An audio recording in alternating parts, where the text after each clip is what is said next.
If you edit short form content, then you must know about these tricks, which is while editing you can pop this viewer out and resize it to get a better view so that you don't have to constantly switch between full screen mode. And not only that, I am also going to show you how you can view the video live on your phone while editing so that you can edit with the perspective of your audience, because most of your audience is going to watch the video on a phone. And the best part is this is completely free and you can do it with any device. So let's start with the first one. You would need to download Microsoft Power Toys from Microsoft Store. If anyone knows an alternative for Mac, then do leave a comment down below. By the way, I don't know why it's showing install when I already have installed. Once you install it, open it and then go to the crop and lock option. Turn that option on and then you will see this thumbnail shortcut. So click on this pen and now you can assign any shortcut you like. For me, I'm gonna leave it Windows Control Shift T. Once you do that, go back to DaVinci Resolve and now press Control Windows Shift T.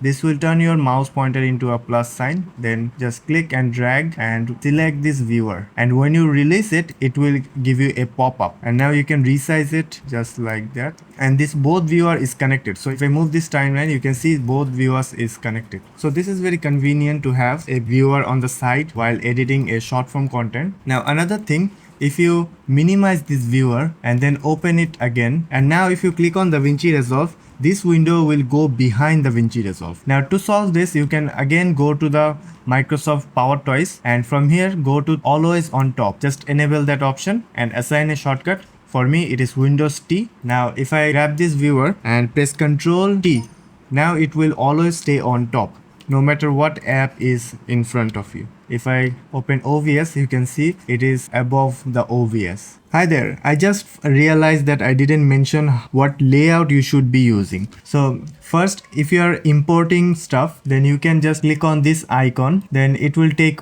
the whole space, and now you can take this window here and now you can edit your shot, apply drag and drop all the effects. Of course you can't use the inspector panel, but when you're done importing stuff, you can click on this option and then take your window here and turn this off, and now you can view it and make changes from here. I hope this small tip helps. Okay, back to the video. Now if you have a dual monitor, you can view the viewer on the second monitor. You can go to workspace and go dual screen and turn on dual screen. I currently don't have a dual monitor, but I will provide a link in the description. You can check that out if you have a dual monitor. Now for our next trick, you can view this viewer on your phone, which is great because most of your viewers is going to watch your content on your phone. So first go to this website and download AnyDesk and make sure it's running. Then install AnyDesk on your phone from Play Store and then open it.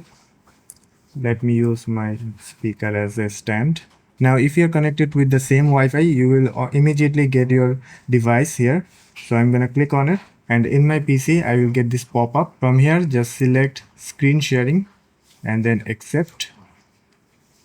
And in my phone I get the exact screen from my PC. Now if I open DaVinci Resolve, now in my phone just zoom in the viewer and there you go. You can see I get live playback on my phone.